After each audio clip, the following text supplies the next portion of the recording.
Boleh mula A'udzubillahi minasyaitonirrajim. Bismillahirrahmanirrahim. Assalamualaikum warahmatullahi wabarakatuh.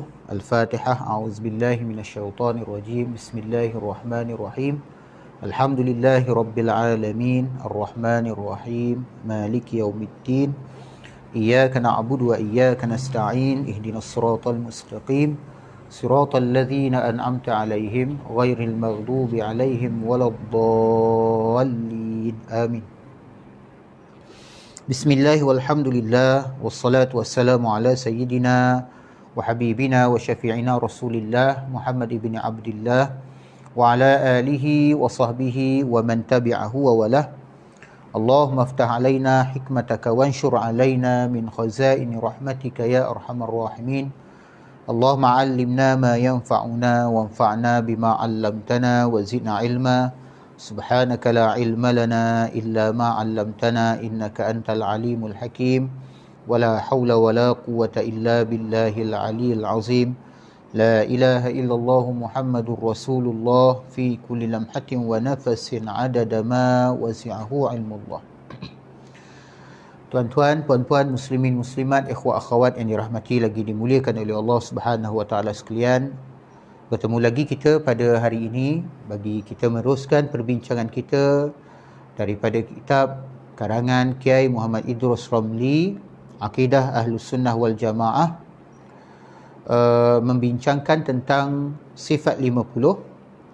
Dan pada petang yang berbahagia ini kita akan membincangkan satu topik, iaitu Allah Maha Suci dari arah dan tempat, di halaman 134. Ini adalah lanjutan daripada perbincangan tentang salah satu daripada sifat yang wajib bagi Allah Subhanahu Wa Taala, iaitulah sifat mukhalafatuhu lil hawadith, iaitu Allah berbeza daripada apapun perkara yang baharu.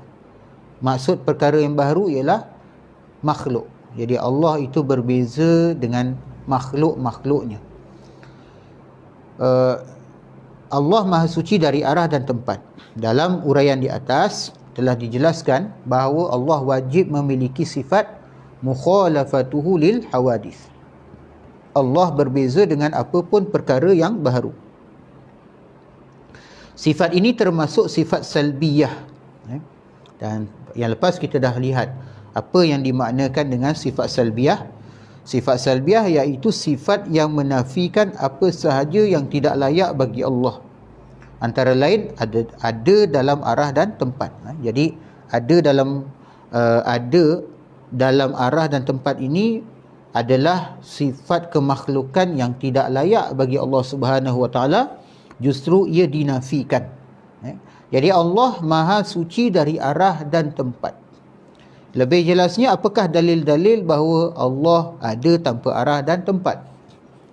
Jadi dalil-dalil yang menunjukkan bahawa Allah ini tanpa arah dan tempat itu sangat kuat. Ia berdasarkan kepada dalil-dalil naqli maupun dalil-dalil akli. Bagi membantah golongan yang menetapkan arah dan tempat bagi Allah Subhanahu Wa Taala. Baik, antara dalil-dalil tersebut ialah dalil pertama, Allah Subhanahu Wa Taala berfirman, laisa kamitslihi syai', dalam surah Asy-Syura ayat 11, yang bermaksud tidak ada sesuatu pun yang serupa dengan dia.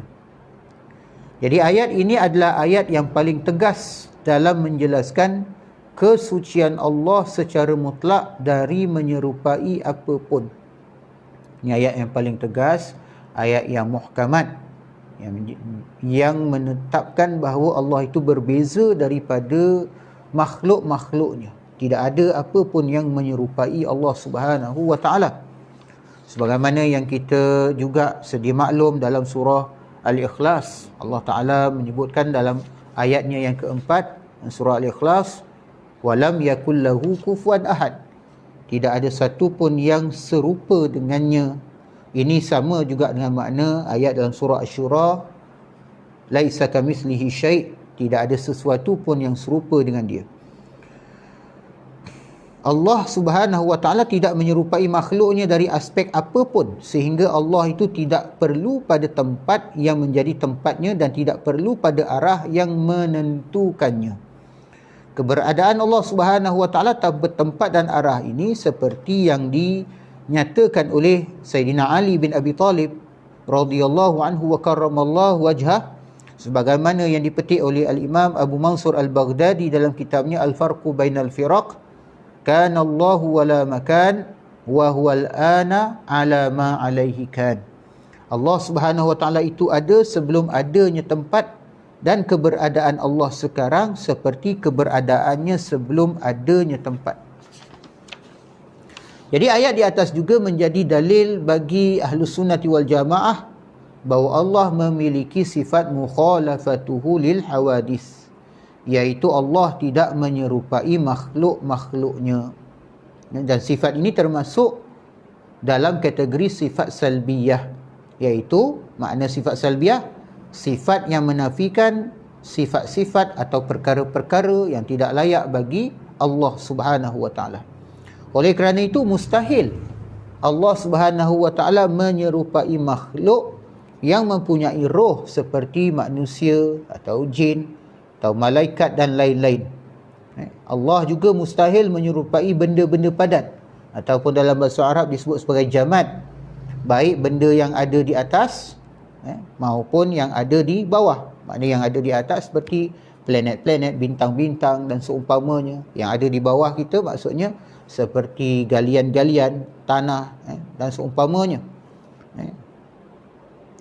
Jadi Allah sama sekali berbeza dari hal-hal tersebut.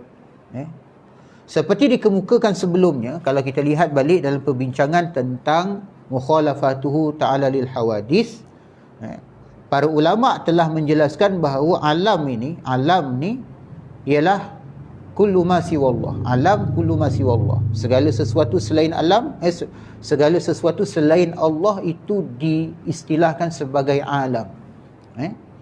Ataupun juga artinya makhluk Allah terbahagi kepada dua bahagian, iaitu ain dan arad. Ain artinya benda, manakala arad artinya ialah sifat bagi benda tersebut. Jadi alam ni dibagi dua. Satu ain, benda, apa pun bendanya. Contohnya meja ni benda. Kemudian arad, iaitu sifat bagi benda tu. Apa sifat bagi meja tersebut. Baik, kemudian benda pula menjadi dua, dibahagikan pula kepada dua. Pertama, al-jauharul fard, ataupun benda dipanggil sebagai substansi tunggal. Al-jauharul fard kalau diterjemahkan maksudnya substansi tunggal, iaitu benda yang tidak dapat terbahagi lagi kerana telah mencapai batas terkecil. Maknanya kalau kita andaikan bahawa setiap benda ni kita dapat bahagikan, bahagikan kepada separuh, kemudian bahagi lagi, bahagi sampai akhirnya satu batas yang terkecil yang tidak dapat lagi dibahagikan, maka itu disebut sebagai jauharul fard, ataupun dalam bahasa Arab juga disebut juz'ul ladzi la yatajazza. Bahagian yang tidak dapat lagi dibahagikan, itu bahagian terkecil. Kalau dalam bahasa Greek dipanggil atom, A tu tidak, tom tu dibahagikan. Atom maksudnya tidak dapat dibahagikan. Jadi perkara terkecil itu yang sepatutnya dipanggil atom. Walaupun hari ini dalam kajian saintifik menunjukkan bahawa atom tu dapat dibahagikan, tapi sebenarnya yang dimaksudkan dengan jauhar fard bukan atom dalam sains hari ini, tetapi apa lagi yang lebih kecil daripada atom yang tidak dapat dibahagikan. Maka itu yang disebut sebagai al-jauharul fard. Dan ini sebagai asas kepada benda lah. Okey. Kemudian bila benda-benda tu tersusun daripada beberapa, contohnya jauharul fard tadi atau bahagian yang terkecil tadi tersusun kepada dua atau empat menurut setengah kaul, maka ia disebut sebagai jisim. Maknanya jisim adalah perkara yang terdiri daripada beberapa jauharul fard yang tersusun. Baik, jadi benda atau ain tadi tu bahagi dua. Satu dipanggil jauharul fard sebagaimana telah saya sebutkan tadi, iaitu benda yang tidak dapat terbahagi lagi kerana telah mencapai batas terkecil. Kemudian kedua disebut jisim. Jisim ni iaitu benda yang dapat terbahagi menjadi bahagian-bahagian.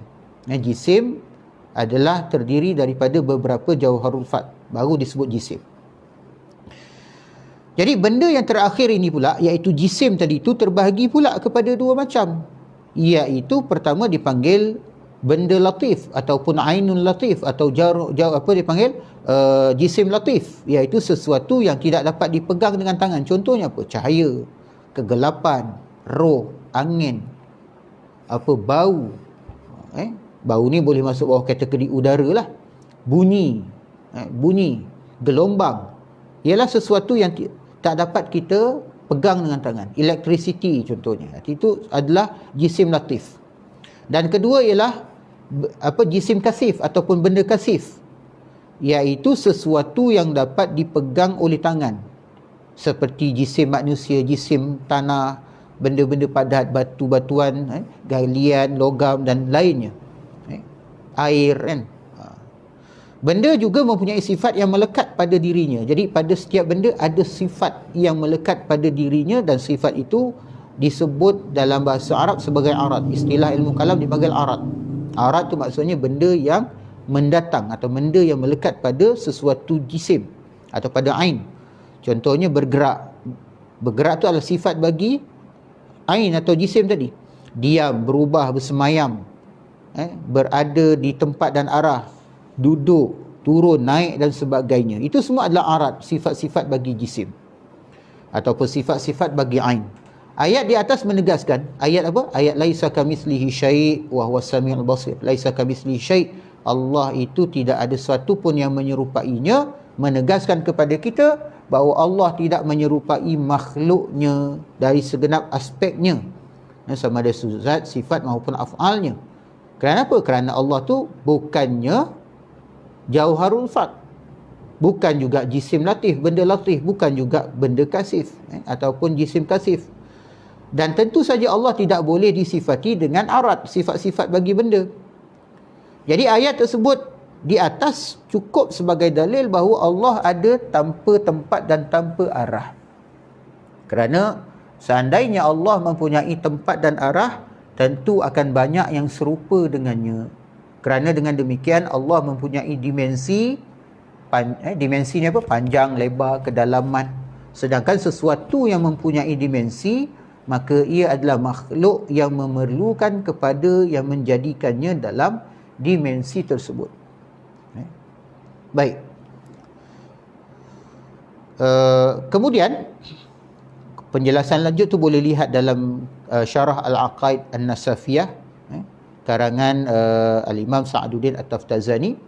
Baik, dalil yang kedua pula ialah daripada hadis Rasulullah sallallahu alaihi wasallam yang diriwayatkan oleh seorang sahabat, iaitu Sayyidina Imran ibn Husain radhiyallahu an. An Imran ibn Husain radhiyallahu anhu qala Rasulullah sallallahu alaihi wa alihi wasallam, kana Allah wa lam yakun syai'un ghairuh. Kana Allah wa lam yakun syai'un ghairuh. Ini adalah hadis sahih yang diriwayatkan oleh Al-Imam Al-Bukhari rahmatullah alaih. Rasulullah sallallahu alaihi wa alihi wasallam bersabda, Allah ada pada azal. Maksudnya tanpa permulaan. Keberadaan Allah tu tanpa permulaan. Allah ada pada azal, iaitu keberadaan tanpa permulaan, dan belum ada sesuatu pun selainnya. Allah itu ada tanpa permulaan dan tidak ada sesuatu pun selainnya.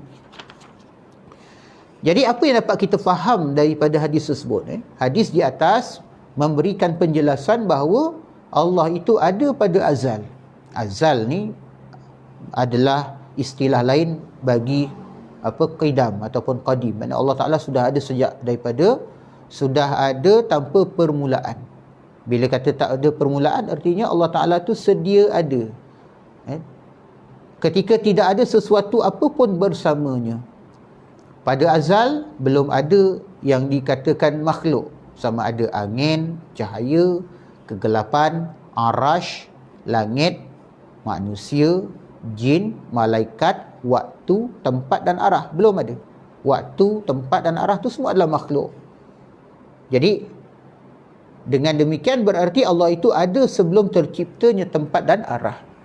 Allah juga tidak berubah dari wujud yang semula yakni tetap ada tanpa tempat dan arah, kerana berubah adalah ciri dari sesuatu yang baru atau makhluk. Sebagaimana yang tadi dinyatakan oleh Sayyidina Ali bin Abi Talib, yang dipetik oleh Al-Imam Abu Mansur Al-Baghdadi, iaitu kana Allahu wala makan wa huwal ana ala ma alaihi kan.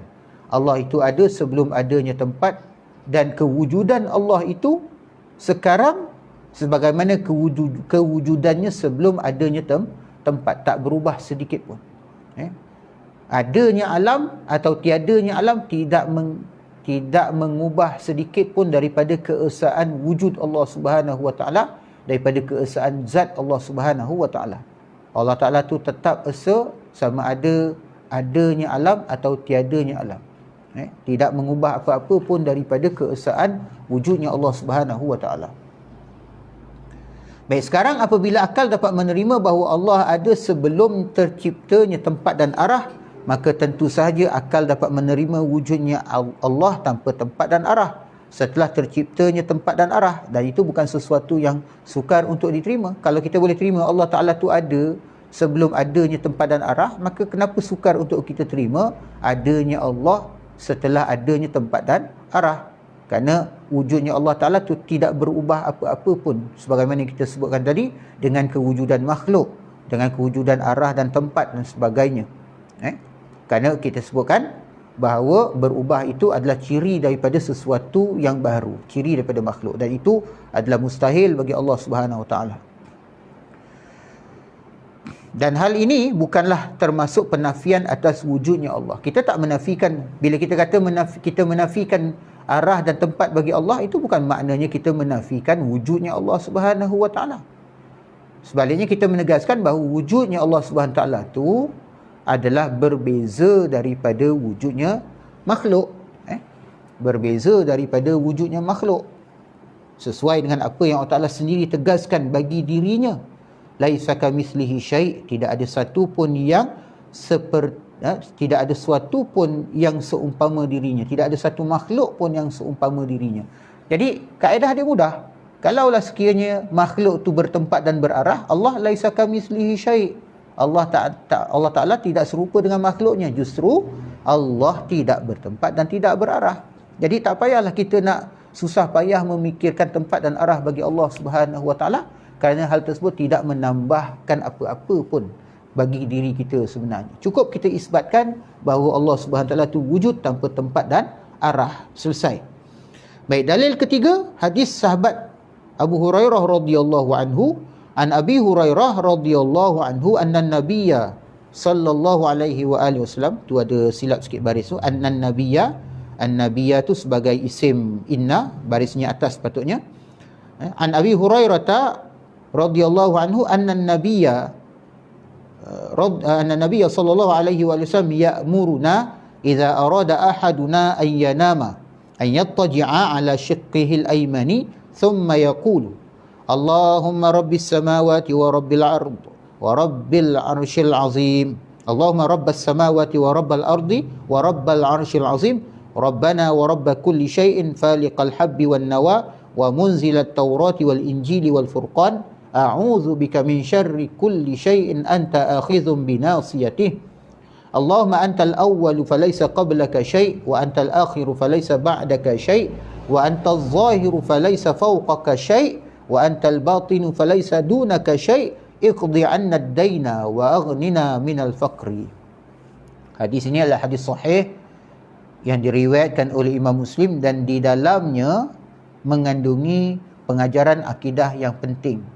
Walaupun hadis ini membicarakan tentang doa yang diucapkan seseorang ketika dia nak tidur, dan bagaimana di hujung doa tu permohonan kita supaya dilepaskan kita daripada hutang, dilunaskan hutang-hutang kita, serta dijadikan kita ini kaya, jauh daripada kefakiran.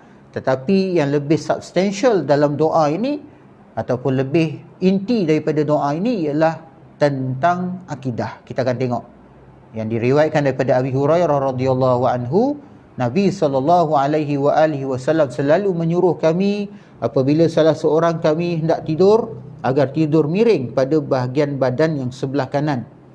Kemudian berdoa, Ya Allah, Tuhan beberapa langit dan Tuhan bumi, Tuhan Arash yang agung, Tuhan kami dan Tuhan segala sesuatu yang membelah biji dan biji kurma.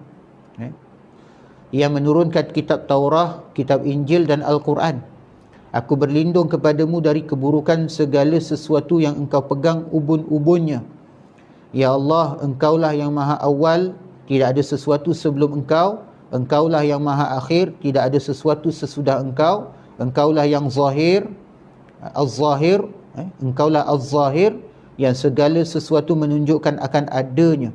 Tidak ada sesuatu di atasmu. Dan engkaulah al-batin, yang tidak dapat dibayangkan. Tidak ada sesuatu di bawahmu. Lunaskanlah hutang kami dan jadikanlah kami kaya jauh dari kefakiran. Hadis sahih riwayat Imam Muslim. Jadi hadis sahih di atas memberikan beberapa pesan. Pertama, sebelum tidur, seseorang dianjurkan mengingat Allah dengan semua sifat-sifatnya yang berkaitan dengan tauhid. Yang kedua, mula-mula mengingat bahawa Allah itu pencipta dan pemilik alam yang tinggi, iaitu langit yang 7 dan alam yang rendah, iaitu bumi yang 7 lapis. Yang 7 makna 7 lapis. Kemudian mengingatkan bahawa Allah itu pencipta dan pemilik makhluk yang sangat besar, iaitu Arash, dan makhluk yang kecil, iaitu manusia, dan makhluk lain yang sama dengan manusia, bahkan lebih kecil daripada manusia. Kemudian mengingat bahawa Allah yang membelah biji pertanian, biji benih-benih, dan juga biji tumbuh-tumbuhan dan biji kurma untuk tumbuh menjadi tanaman dan pepohonan. Kemudian mengingat bahawa Allah lah yang menurunkan kitab Taurat, Injil dan Al-Quran. Yang ketiga, setelah mengingat keagungan Allah melalui sifat-sifat perbuatannya, sifat-sifat perbuatannya atau sifatul af'al, kemudian berlindung pula kepada Allah dari keburukan segala sesuatu yang berada dalam kekuasaannya. Yang keempat, lalu mengakui keagungan Allah melalui sifat-sifat zatnya. Sifatul zat, bahawa di antara sifat Allah adalah yang maha awal. Maksudnya, wujudnya Allah tidak ada permulaannya yang wujud Allah ni tidak ada permulaannya. Al-awwalu, maksudnya wujudnya Allah tidak ada permulaannya. Al-awwalu allazi la awwala lahu. Kemudian yang akhir, yang maha akhir, maksudnya wujudnya Allah tidak ada akhirnya. Al-akhiru allazi la akhiralah. Demikian ini bahasa lain dari sifat qidam dan baqa. Jadi al-awwal dengan makna lain ialah al-qidam. Kemudian al-akhir dengan makna lain ialah al-baqa. Makna al-awwal allazi la awwala lahu. Awal wujud Allah tu yang pertama dan tidak ada yang mendahuluinya. Kemudian al-akhiru, Allah Ta'ala tu yang akhir, artinya tidak ada yang mengakhiri wujud, mengakhiri Allah SWT. Maksudnya Allah Ta'ala tu sedia ada, qidam dan kekal abadi, baqa. Artinya wujudnya Allah sebelum adanya sesuatu apapun, termasuk arah dan arash. Arah tu ada setelah adanya makhluk. Bila tak ada makhluk, tidak ada arah. Jadi tidak dapat ditanyakan arah bagi Allah Subhanahu Wa Taala, kerana Allah Taala tu bukan makhluk. Jadi wujudnya Allah sebelum adanya sesuatu apa pun, termasuklah arah dan arash. Kerana arash tu makhluk. Dengan demikian berarti mengakui bahawa wujudnya Allah tidak dipengaruhi oleh dimensi waktu, juga dimensi tempat. Di sini perlu dijelaskan bahawa wujudnya Allah sebelum adanya segala sesuatu, termasuklah arah, termasuk arah, tempat dan arash, menunjukkan bahawa wujudnya Allah tidak bertempat sebelum terciptanya tempat, dan wujudnya itu sebagaimana adanya tidak berubah dengan kewujudan tempat. Kana Allah wa lam yakun syai'un ghairuh. Kemudian kana Allah wa la makan wa huwal an kama alaihi kan. Kata Sayyidina Ali bin Abi Talib, adapun Allah Ta'ala wujud tanpa tempat, dan wujudnya sekarang juga sebagaimana asalnya tidak bertempat. Jadi kelima, mengakui bahawa di antara sifat Allah adalah az-zahir. Maksudnya tidak ada sesuatu di atasnya, dan al-batin maksudnya tidak ada sesuatu di bawahnya. Dengan demikian berarti mengakui bahawa wujudnya Allah tidak dipengaruhi dan tidak diliputi oleh ruang dan tempat. Jadi kalau al-awwal wal-akhir itu menafikan dimensi waktu bagi Allah Ta'ala, maka al-zahir wal-batin pula menafikan dimensi ruang atau tempat dan tempat bagi Allah Subhanahu Wa Ta'ala. Dan dalam konteks ini, Al-Imam Al-Baihaqi, Al-Hafiz Al-Baihaqi dalam kitabnya Al-Asma' was-Sifat mengatakan, wastadalla ba'du ashabina fi nafyil makani anhu biqaulin Nabi sallallahu alaihi wa alihi wasallam, anta az-zahiru falaysa fawqaka syai'un wa anta al-batinu falaysa dunaka syai', wa idza lam yakun fawqahu syai'un wa la dunahu syai'un lam yakun fi makan. Sebahagian sahabat kami dalam menafikan tempat bagi Allah mengambil dalil dengan sabda Nabi sallallahu alaihi wa alihi wasallam, engkaulah az-zahir, tidak ada sesuatu di atasmu, dan engkaulah al-batin, tidak ada sesuatu di bawahmu. Jika tidak ada sesuatu di atasnya dan tidak ada sesuatu di bawahnya, sudah barang tentu dia tidak bertempat. Sudah barang tentu dia tidak bertempat. Baik, dalam doa di atas, setelah mengakui bahawa wujudnya Allah tidak tergantung pada dimensi waktu, dilanjutkan pula dengan pengakuan bahawa wujudnya Allah tidak tergantung pada dimensi ruang. Sehingga dapat disimpulkan bahawa wujudnya Allah maha suci dari dimensi ruang dan waktu. Kerana ruang dan waktu adalah makhluk yang diciptakannya sebelum terciptanya ruang dan waktu. Jadi kalau Allah Ta'ala tu boleh wujud tanpa ruang dan waktu, jadi kenapa harus kita rasa susah nak fikir bila dah ada ruang dan waktu tu?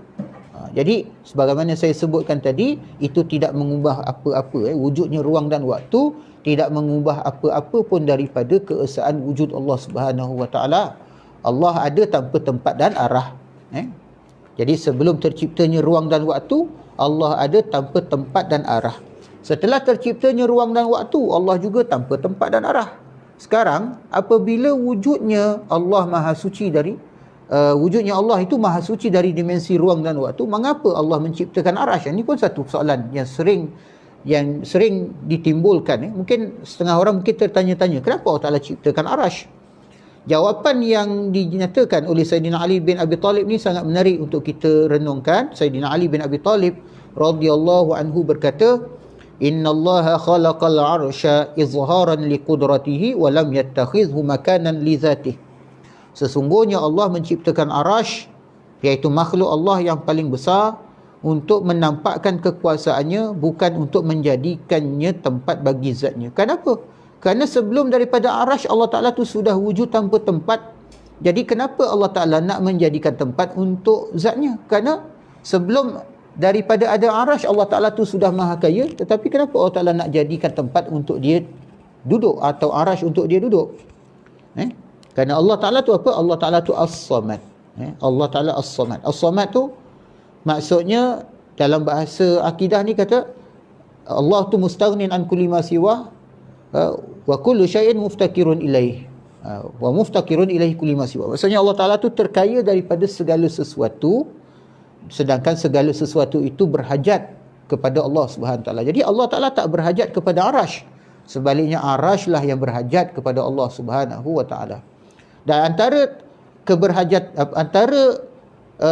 kenyataan yang menunjukkan berhajatnya Allah Ta'ala kepada arash tu, bila kita kata Allah Ta'ala tu menempati arash, ataupun Allah Ta'ala tu bersemayam pada arash, ataupun Allah Ta'ala duduk pada arash, itu telah menisbahkan keberhajatan Allah Ta'ala kepada arash, sedangkan Allah Ta'ala tidak sedikit pun berhajat kepada arash.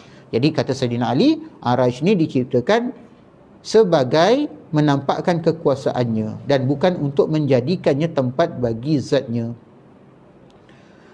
Baik, keyakinan bahawa wujudnya Allah tanpa tempat dan arah adalah kesepakatan ahlu sunnah wal jamaah sejak generasi salafus salih. Inilah akidah salaf yang sebenar. Ya, hal ini sebagaimana yang ditegaskan sendiri oleh Al-Imam At-Tahawi rahmatullah alaih. Imam At-Tahawi dalam kitab akidahnya yang terkenal, iaitu Al-Aqidah At-Tahawiyah. Al-Aqidah At-Tahawiyah menyebutkan ta'ala anil hududi wal ghayati wal arkani wal adawat la tahwihil jihatu situ kasairil mubtada'at. Ta'ala yakni Allah Subhanahu Wa Ta'ala tu maha tinggi, maha suci Allah dari batas-batas bentuk kecil maupun besar, sehingga Allah tidak mempunyai ukuran sama sekali. Batas akhir sisi-sisi anggota badan yang besar, contohnya seperti tangan, wajah dan anggota badan yang kecil, maupun anggota badan wajah dan anggota badan lainnya, maupun anggota badan yang kecil seperti mulut, lidah, anak lidah, hidung, telinga dan lainnya, dia tidak diliputi oleh satu maupun 6 arah penjuru. Apa dia?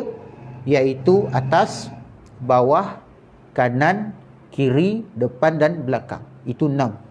6 arah. Allah Ta'ala tidak diliputi oleh satu maupun 6 arah penjuru, iaitu atas.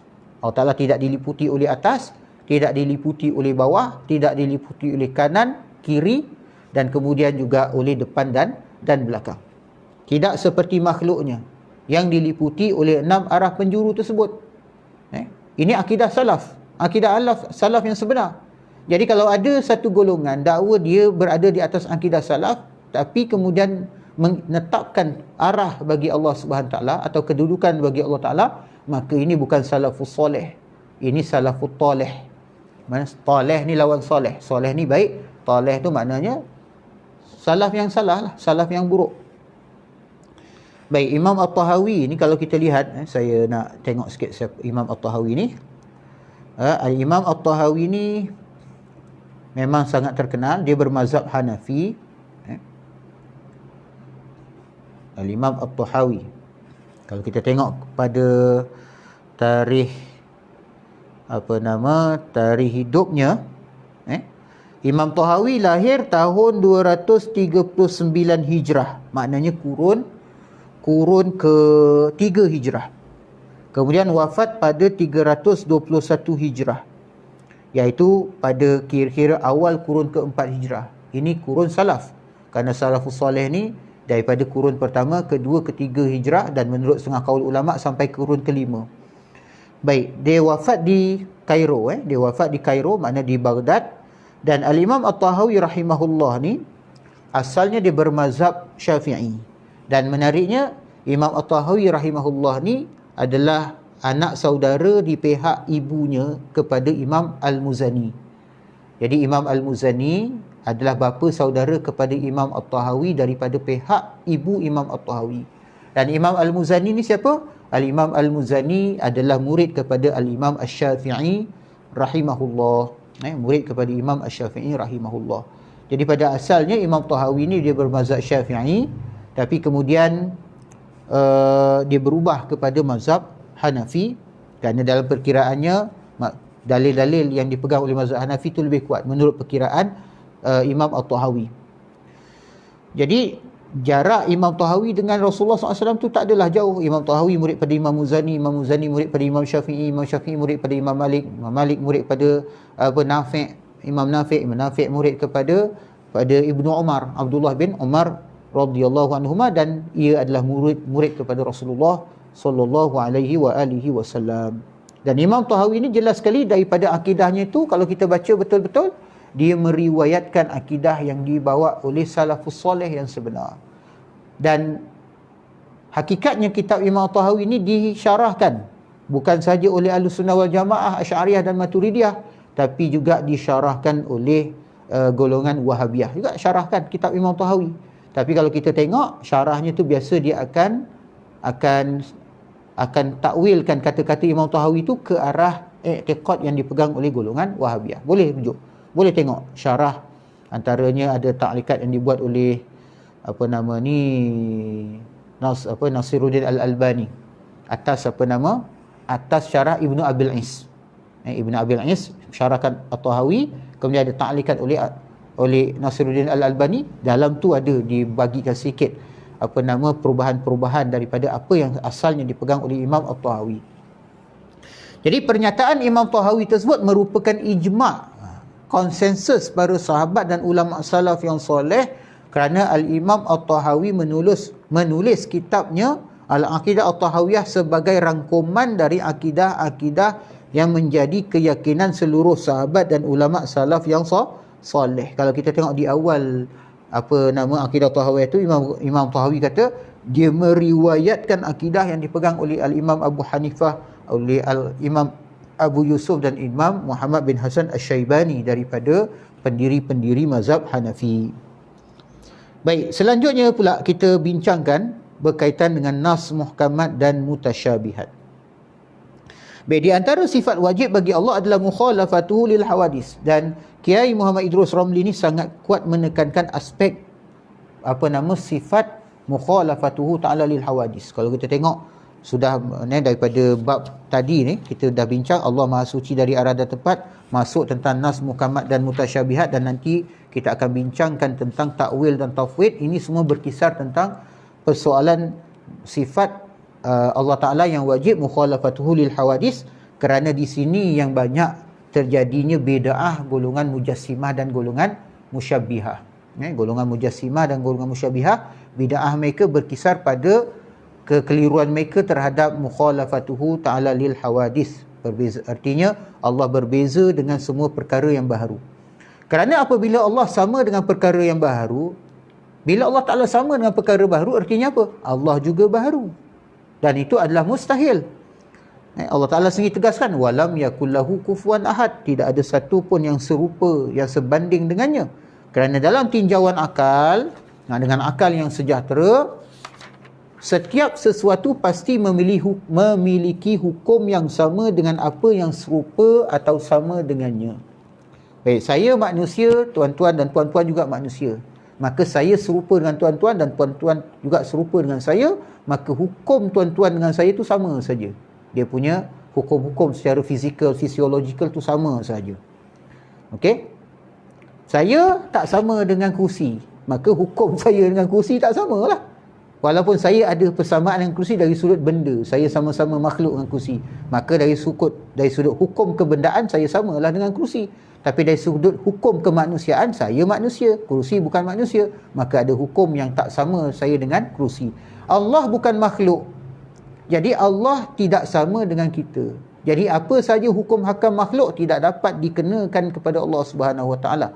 Jadi bila menyamakan Allah tu dengan makhluk, ataupun bila dikatakan Allah Ta'ala tu bersifat dengan sifat-sifat baharu, itu dah termasuk dalam kategori menyamakan Allah SWT dengan makhluk. Sedangkan Allah itu wajib bersifat qidam, tidak berpermulaan.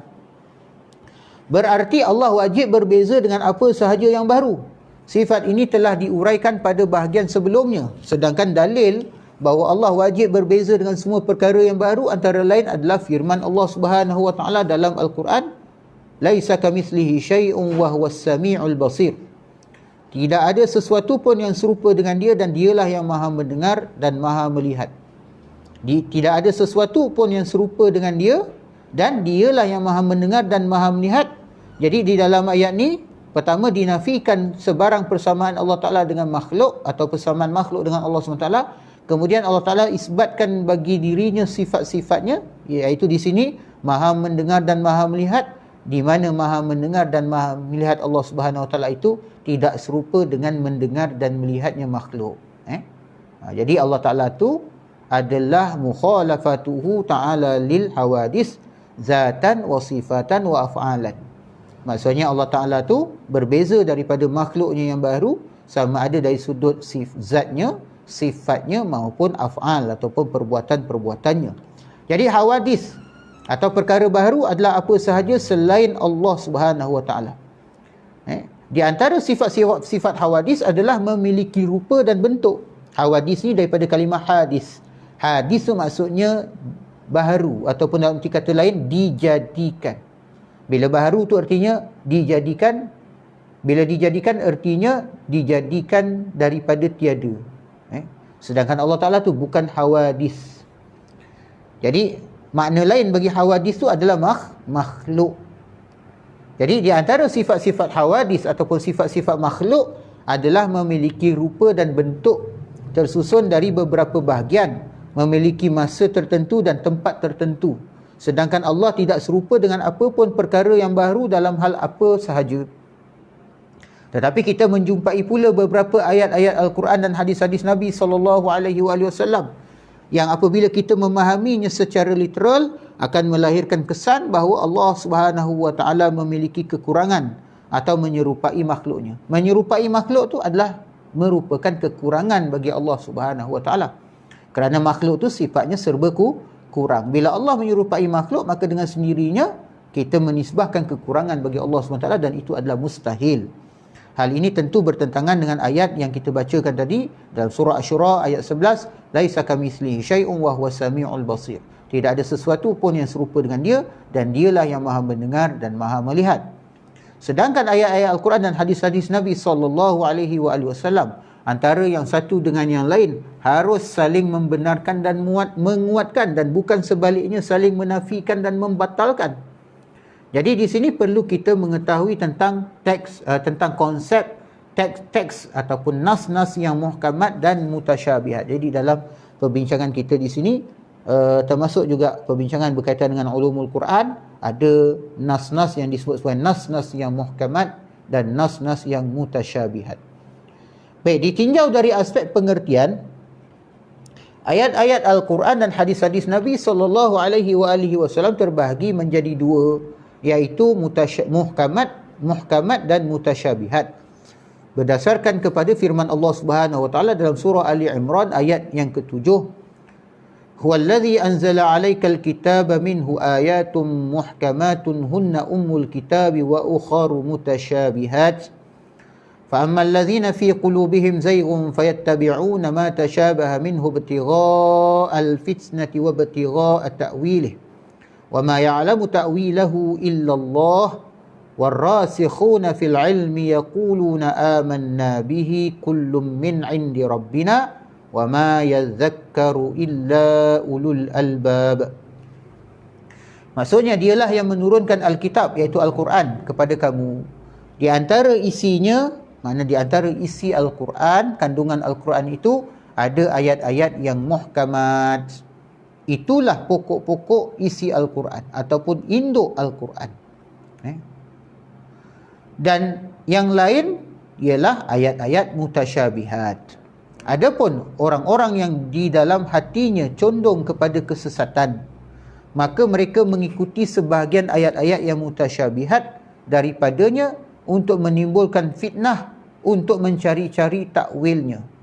Padahal tidak ada yang mengetahui takwilnya melainkan Allah, dan orang-orang yang mendalam ilmunya berkata, kami beriman kepada ayat-ayat yang mutasyabihat, semuanya itu dari sisi Tuhan kami, dan tidak dapat mengambil pelajaran daripadanya melainkan orang-orang yang berakal. Dalam surah Ali Imran ayat 7. Baik. Jadi ayat ni juga nanti akan kita bahaskan dalam konteks perbahasan tentang takwil dan tafwid. Baik, di sini kita nak jelaskan dahulu tentang apakah yang dimaksudkan dengan ayat muhkamat dan ayat mutasyabihat. Baik, berdasarkan kepada ayat ke-7 daripada surah Ali Imran tadi, kita dapat mengambil beberapa pesan. Pertama, ayat di atas menegaskan bahawa di antara isi Al-Quran ada ayat yang muhkamat dan ada ayat yang mutasyabihat. Kedua, ayat muhkamat ialah ayat-ayat yang terang dan tegas maksudnya, serta dapat difahami dengan mudah. Artinya apa? Tidak terdapat sebarang kesamaran atau ketidakjelasan. Ayat-ayat itu terang dan tegas maksudnya, serta dapat difahami dengan mudah. Ayat muhkamat ini adalah yang menjadi induk ayat-ayat Al-Quran. Dalam arti lain, iaitu menjadi rujukan dalam memahami ayat-ayat mutasyabihat. Jadi nak faham ayat mutasyabihat, kena rujuk kepada ayat-ayat muhkamat. Kerana apa? Kerana ayat muhkamat ni induk dia. Induk ataupun dikatakan pokok-pokoknya.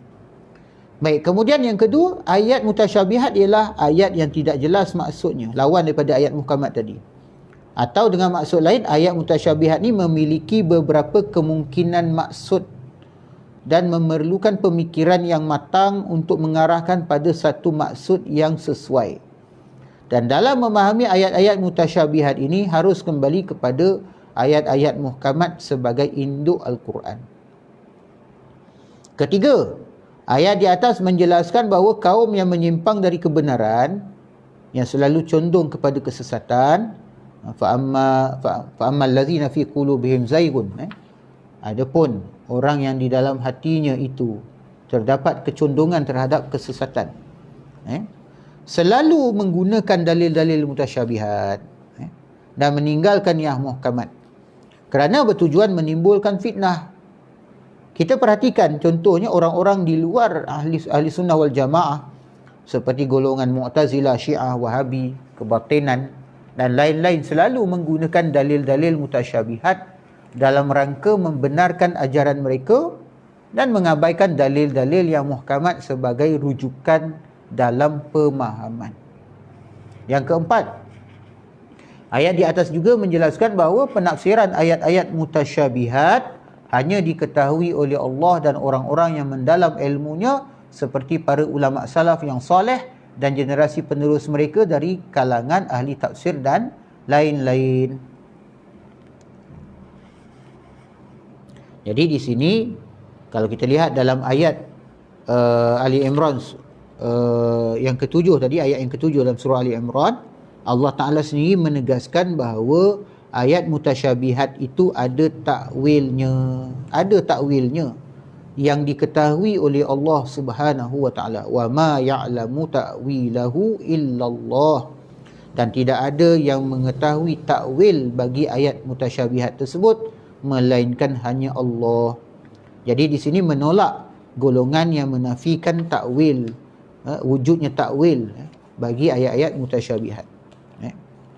Walaupun di sana ada nanti perbincangan, kerana ulama khilaf, adakah takwil tu hanya diketahui oleh Allah ataupun ataupun turut juga diketahui oleh golongan ar-rasikhuna fil ilmi yang mempunyai keilmuan yang benar dan mendalam, yang kukuh dan mendalam. Jadi bagi yang mengatakan bahawa orang-orang yang rasikhuna fil ilmi juga diberikan pengetahuan tentang ayat-ayat mutasyabihat, takwil ayat-ayat mutasyabihat, maka mereka meletakkan waqaf itu pada warasikhuna fil ilmi, berhenti kat situ, waqaf. Tapi bagi mereka yang mengatakan bahawa takwil itu hanya diketahui oleh Allah, maka waqaf pada ayat yang ketujuh itu ialah wa ma ya'lamu ta'wilahu illallah, berhenti kat situ. Ini perbezaan pandangan dalam kalangan para ulama. Nanti kita akan tengok perbincangan tentang ayat-ayat tentang tafwid dan takwil lebih lanjut lagi. Baik, selanjutnya berkaitan dengan sifat-sifat Allah. Berkaitan dengan sifat-sifat Allah, di antara ayat-ayat Al-Quran, di manakah ayat-ayat yang dianggap muhkamat? Baik, ayat-ayat yang dianggap muhkamat adalah ayat-ayat yang menunjukkan pada keagungan Allah secara mutlak, kesucian Allah dari menyerupai makhluknya dan kesucian Allah dari bertempat. Ayat-ayat tersebut adalah sebagaimana berikut. Antaranya, kat sini diberi contoh je, antaranya ialah surah Asy-Syura ayat ke-11, laisa kamitslihi syai'un wa huwas samiul basir. Tidak ada sesuatu pun yang serupa dengan dia dan dialah yang maha mendengar dan maha melihat. Kemudian dalam surah Maryam ayat yang ke-65, hal ta'lamu lahu samiyya, apakah kamu mengetahui ada seorang yang sama dengan dia yang patut disembah. Kemudian dalam surah Ar-Ra'du ayat yang ke-8, wa kullu syai'in 'indahu bimiqdar, dan segala sesuatu pada sisinya ada ukurannya. Dan kemudian walam yakul lahu kufuwan ahad, walam yakul lahu kufuwan ahad dalam surah Al-Ikhlas ayat 4, maksudnya dan tidak ada seorang pun atau sesuatu pun yang setara dengan dia. Jadi ayat-ayat di atas adalah di antara ayat-ayat yang muhkamat. Mengapa ayat-ayat tersebut dianggap muhkamat? Ada dua hal yang menyebabkan ayat-ayat tersebut dianggap muhkamat. Pertama, kerana dari segi maknanya, ayat-ayat tersebut sangat tegas dan gamblang, makna terang dalam menunjukkan kesucian Allah dari menyerupai makhluknya dalam hal apapun dan kesuciannya dari memerlukan tempat. Pengertian demikian itu sesuai dengan keagungan dan kesempurnaan Allah Subhanahu wa taala. Kedua, sebab nuzul ayat tersebut sebagai jawapan dan penjelasan terhadap pertanyaan tentang sifat-sifat Allah Subhanahu wa taala. Baik, di sini kita tengok sebab nuzul surah Al-Ikhlas. Ada dua riwayat, satu daripada Ubay bin Ka'ab dan satu lagi daripada Ibnu Abbas. Baik, riwayat pertama an Ubay bin Ka'ab radhiyallahu anhu. Annal musyrikina qalu li Rasulillah sallallahu alaihi wa alihi wasallam unsub lana rabbak. Fa anzalallahu qul huwallahu ahad Allahus samad. Ila akhir. Sampai ayat yang akhirlah. Fasamadu allazi lam yalid wa lam yulad li'annahu laysa syai'un yuladu illa sayamut wa laysa syai'un yamutu illa sayurath wa inna Allaha azza wa jalla la yamutu wa la yurath wa lam yakul lahu kufuwan ahad qala lam yakul lahu syabihun wa la idlun wa laysa kamitslihi syai'. Maksudnya dari Ubay bin Ka'ab radhiyallahu anhu, orang-orang musyrik berkata kepada Rasulullah sallallahu alaihi wasallam, orang musyrik tanya kepada Rasulullah sallallahu alaihi wasallam, terangkan kepada kami sifat Tuhanmu. Maka Allah menurunkan ayat daripada surah Al-Ikhlas, katakanlah dialah Allah yang Maha Esa. Allah adalah Tuhan yang bergantung kepadanya segala sesuatu. Dia tidak beranak dan tidak pula diperanakkan, kerana tidak ada sesuatu yang diperanakkan kecuali akan mati. Dan tidak ada sesuatu yang mati kecuali akan diwariskan. Sedangkan Allah SWT tidak akan mati dan tidak akan diwariskan. Dan tidak ada seorang pun yang setara dengan dia. Ia berkata tidak ada sesuatu yang menyerupai dan menyamainya. Allah Ta'ala berfirman, tidak ada sesuatu pun yang menyerupai dan menyamainya. Tidak ada sesuatu apapun yang serupa dengannya. Dalam hadis ini dinilai sahih dalam riwayat Imam At-Tirmizi rahmatullah alaih. Dalam riwayat lain pula dijelaskan daripada Ibnu Abbas, an Ibni Abbasin radhiyallahu anhuma annal yahuda ja'atin nabiyya sallallahu alaihi wa alihi wasallam faqalu ya Muhammad sif lana rabbak alladhi ba'athak. Sif lana rabbaka alladhi ba'athak fa anzalallahu azza wa jalla qul huwallahu ahad ila akhiriha faqala hadhihi sifatu rabbi azza wa jalla. Ibnu Abbas radhiyallahu an menyatakan orang-orang Yahudi mendatangi Nabi sallallahu alaihi wasallam dan berkata, "Ya Muhammad, terangkan sifat Tuhanmu yang telah mengutusmu." Dari Ibnu Abbas radhiyallahu anhuma, orang-orang Yahudi mendatangi Nabi sallallahu alaihi wasallam dan berkata, orang Yahudi tanya kepada Rasulullah sallallahu alaihi wasallam, "Wahai Muhammad, terangkan sifat Tuhanmu yang telah mengutuskanmu." Maka Allah azza wa jalla menurunkan ayat Qul huwallahu ahad sampailah ke akhir surah. Lalu Nabi SAW bersabda, ini adalah sifat Tuhanku azza wa jalla. Dan hadis ini adalah hadis hasan yang diriwayatkan oleh Al-Imam Al-Baihaqi dalam kitabnya Al-Asma' was Sifat, dan Al-Hafiz Ibn Hajar Al-Asqalani dalam kitabnya Fathul Bari yang mensyarahkan Sahihul Bukhari dalam juzuk yang ke-14 halaman 304 menyatakan bahawa sanad hadis ini adalah hasan. Baik. Jadi ayat ni kalau kita tengok, pertama dari riwayat Ubay bin Ka'ab disebutkan bahawa orang musyrikin yang bertanya kepada Rasulullah SAW. Dalam riwayat Ibnu Abbas radhiyallahu anhuma menyatakan bahawa orang Yahudi yang bertanya kepada Rasulullah SAW. Baik, seolah-olah terdapat pertentangan di dalam siapa yang bertanya berdasarkan dua-dua hadis ini. Tetapi dalam ulumul Quran, ulama biasa dia akan mentaufikkan atau mengharmonikan di antara perselisihan di antara riwayat ni. Dalam ulumul Quran memang kita akan temukan bahawa harus untuk berulang-ulang sababun nuzul bagi satu-satu ayat atau satu-satu surah. Harus berlaku berulang-ulang turunnya, berbilang-bilang sababun nuzul bagi satu ayat. Artinya apa?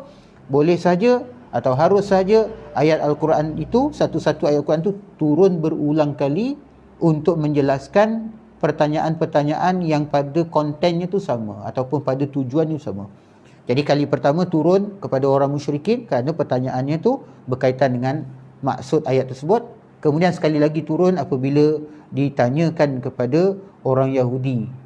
Apabila orang Yahudi bertanya kepada Rasulullah SAW tentang tentang sifat Tuhan yang mana konten pertanyaan tu sama saja ataupun substansi pertanyaan tu sama saja dengan pertanyaan orang musyrikin.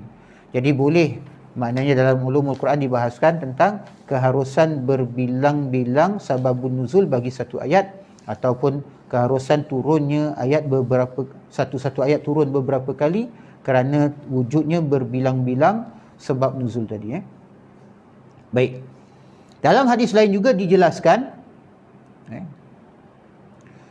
dalam hadis lain dijelaskan, an Aisyah radhiyallahu anha anna an-nabiy sallallahu alaihi wa alihi wasallam ba'atha rajulan ala sariyatin wa kana yaqra'u li ashabihi fi salatihim fayakhtimu bi qul huwallahu ahad falamma raja'u zakaru dhalika lin-nabiy sallallahu alaihi wa alihi wasallam faqala saluhu li ayyi shay'in yasna'u dhalik fasa'aluhu faqala li annaha sifatur rahman wa ana uhibbu an aqra'a biha faqala an-nabiy sallallahu alaihi wa alihi wasallam akhbiruhu anna Allah ta'ala yuhibbuh. Baik, dari Aisyah radhiyallahu anha, Nabi sallallahu alaihi wasallam mengutuskan seorang lelaki memimpin satu pasukan ekspedisi. Dalam solat bersama mereka, ketika dia mengimamkan solat bersama dengan pasukannya itu, lelaki ini selalu membaca Al-Quran dan diakhiri dengan surah Qul huwallahu ahad. Dia baca satu ayat Quran atau beberapa ayat Al-Quran, kemudian diakhiri di hujungnya tu dengan Qul huwallahu ahad. Begitulah rakaat selanjutnya, dia juga membaca beberapa ayat Quran selepas Fatihah, baca ayat Quran, kemudian diakhiri dengan Qul huwallahu ahad. Dan perkara itu tidak pernah dibuat oleh Rasulullah sallallahu alaihi wasallam. Dan sahabat-sahabat ni pun tak pernah mendengar Rasulullah melakukannya ataupun mendengar orang lain melakukannya. Setelah mereka pulang, mereka melaporkan hal itu kepada Nabi SAW. Jadi Nabi SAW bersabda, tanyakan kepadanya mengapa ia melakukan hal itu. Maka mereka bertanya kepada laki-laki tersebut dan ia berkata, kerana surah Al-Ikhlas itu sifat Tuhan yang Maha Pengasih dan aku senang membacanya. Maka Nabi SAW bersabda, kabarkan kepadanya bahawa Allah mencintainya. Allah mencintainya. Jadi hadis-hadis di atas memberikan beberapa kesan penting. Baik. Yang pertama, sebab nuzul suratul Ikhlas sebagai respon terhadap pertanyaan orang-orang musyrik dan orang-orang Yahudi kepada Nabi SAW tentang sifat-sifat Allah. Dengan demikian berarti ayat di atas harus menjadi rujukan dalam membahas sifat-sifat Allah. Kerana itu apabila ada kesimpulan tentang sifat Allah bertentangan dengan kandungan ayat-ayat di atas, maka kesimpulan tersebut harus ditinggalkan. Kesimpulan tersebut harus ditinggalkan. Sebelum tu hadis riwayat Aisyah tadi tu adalah dalam Sahihul Bukhari, dinyatakan juga dalam Muslim dan juga dalam An-Nasa'i. Baik, jadi saya ingat lagi kata Syekhuna Kiai Muhammad Idrus Ramli hafizahullah, bahawa suratul Ikhlas ni ialah ayat yang paling muhkamat. Ayat yang paling muhkamat yang menjelaskan tentang sifat-sifat Allah Subhanahu wa taala. Justru bila kita bincang tentang sifat-sifat Allah taala, rujukan kita ialah pada ayat yang ini. Ayat suratul Ikhlas yang paling muhkamat dan bukan kepada ayat mutasyabihat. Kenapa tidak? Kenapa ketika orang musyrikin tu bertanya, ataupun orang Yahudi tadi tu bertanya tentang sifat-sifat Allah Ta'ala kepada Rasulullah SAW, turun ayat Al-Ikhlas, ayat-ayat daripada suratul Ikhlas, bukannya turun ayat-ayat mutasyabihat seperti Ar-Rahmanu 'alal 'arsy istawa ke, ataupun yadullahi fawqa aydihim, ataupun yang seumpamanya daripada sifat ayat-ayat yang mutasyabihat. Sebaliknya yang turun ialah ayat ini. Inilah ayat yang paling muhkamat, yang jelas di dalamnya tu penafian daripada sebarang bentuk penyerupaan Allah Subhanahu Wa Taala dengan makhluknya. Kedua, sifat-sifat Allah yang disyaratkan dalam Al-Ikhlas adalah sifat-sifat salbiah, iaitu sifat-sifat yang menafikan apa sahaja yang tidak layak bagi Allah. Apabila kita uraikan agak rinci, maka hubungan suratul Ikhlas dengan sifat-sifat salbiah adalah sebagaimana berikut. Jadi daripada surah Al-Ikhlas ni kita dapat petik sifat-sifat salbiah. Qul huwallahu ahad. Katakanlah dialah Allah yang Maha Esa. Maksudnya esa kat sini, esa dalam zat, sifat dan perbuatannya. Dan keesaan ataupun sifat wahdaniyah itu, keesaan menunjukkan pada sifat wahdaniyah. Mana sifat wahdaniyah ni berarti Allah itu tidak berupa benda terkecil maupun benda besar, bukan jauhar, bukan jisim, dan bahawa Allah tidak bertempat, yang dijelaskan juga dalam sifat mukhalafatuhu lil hawadis dan qiyamuhu binafsih. Jadi al-ahad itu menjelaskan sifat wahdaniyah Allah Subhanahu Wa Taala, dan sifat wahdaniyah tu lawan dia adalah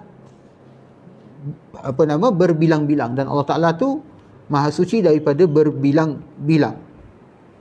Yang kedua, Allah adalah Tuhan yang bergantung kepadanya segala sesuatu. Artinya hanya Allah tempat bergantung segala sesuatu, sedangkan Allah tidak bergantung kepada apapun, sehingga kan dengan demikian Allah tidak berada dalam dimensi tempat dan arah. Demikian ini sebagai isyarat terhadap sifat qiyamuhu binafsihi, berdirinya Allah Ta'ala tu dengan dirinya sendiri, ataupun dalam arti kata lain, terkaya Allah Subhanahu Wa Ta'ala daripada yang lain-lain. Dan juga sifat lain ialah mukhalafatuhu lil hawadis. Kemudian yang ketiga, tidak beranak dan tidak pula diperanakkan, dalam arti wujudnya Allah tidak ada permulaannya dengan didahului oleh orang tua yang melahirkan, dan tidak ada akhirnya yang akan diganti oleh anak sebagai penerusnya. Dengan demikian ia sebagai isyarat terhadap sifat qidam dan baqa. Dan yang keempat, dan tidak ada seorang pun yang setara dengan dia, dalam arti tidak ada sesuatu yang serupa dan sama dengan Allah dalam hal apapun. Demikian ini sebagai isyarat terhadap sifat mukhalafatuhu lil hawadis. Demikian kesimpulan daripada beberapa kitab tafsir. Baik, kita baca yang ketiga ni sebagai penamat bagi perbincangan kita petang ini. Ketiga, oleh kerana kandungan suratul Ikhlas berkaitan dengan sifat-sifat keagungan Jalalullah Subhanahu Wa Ta'ala, maka orang yang senang membacanya akan dicintai Allah, dan keutamaannya melebihi surah-surah yang lain, sesuai dengan hadis sahih berikut ini. An Abi Darda'i radhiyallahu anhu anin Nabi sallallahu alaihi wasallam qala ayajizu ahadukum an yaqra'a fi lailatin sulusal Qur'an, qalu wa kaifa yaqra'u sulusal Qur'an, qala qul huwallahu ahad ta'dilu sulusal Qur'an. Dari Abu Darda radhiyallahu anhu, Nabi SAW bersabda, mampukah salah seorang kamu membaca sepertiga Al-Quran dalam semalam? Mereka berkata, bagaimana cara membaca sepertiga Al-Quran? Nabi SAW bersabda, surah Qul Huwallahu Ahad menyamai sepertiga Al-Quran. Hadis sahih riwayat Imam Muslim, Abi Daud, At-Tirmizi dan juga An-Nasa'i.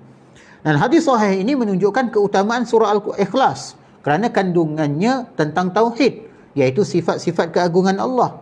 Sehingga surah ini menjadi rujukan para ulama dalam pembahasan tauhid dan sifat-sifat Allah. Kerana itu juga sebenarnya suratul Ikhlas ni dinamakan dengan suratul Tauhid. Suratul Tauhid. Itu nama lain bagi suratul Ikhlas. Jadi berdasarkan paparan di atas dapat diambil kesimpulan bahawa ayat muhkamat tentang sifat-sifat Allah adalah ayat-ayat yang menunjukkan pada keagungan Allah, kesucian Allah dari menyerupai makhluk, dan kesucian Allah dari bertempat.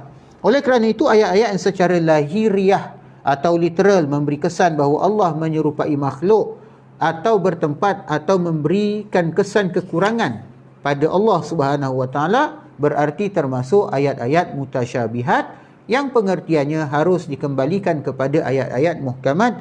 Dan insya-Allah dalam pertemuan yang akan datang, lanjutan daripada perbincangan tentang ayat muhkamat dan mutasyabihat, maka kita akan lihat pula tentang tafwid dan takwil.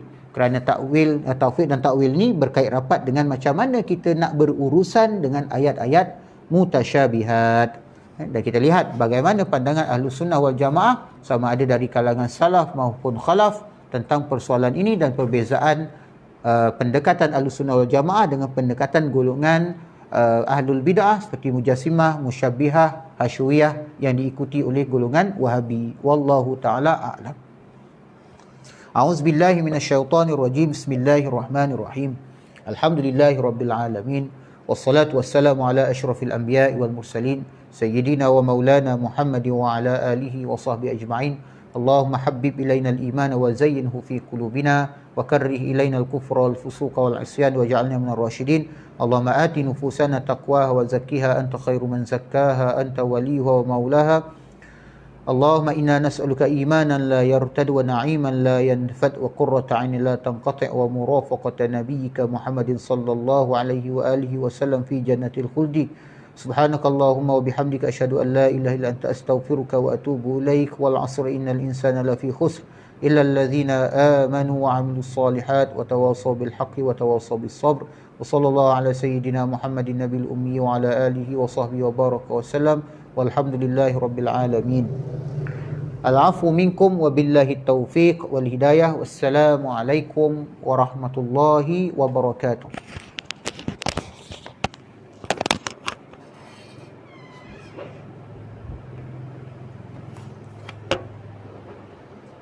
Terima kasih ya.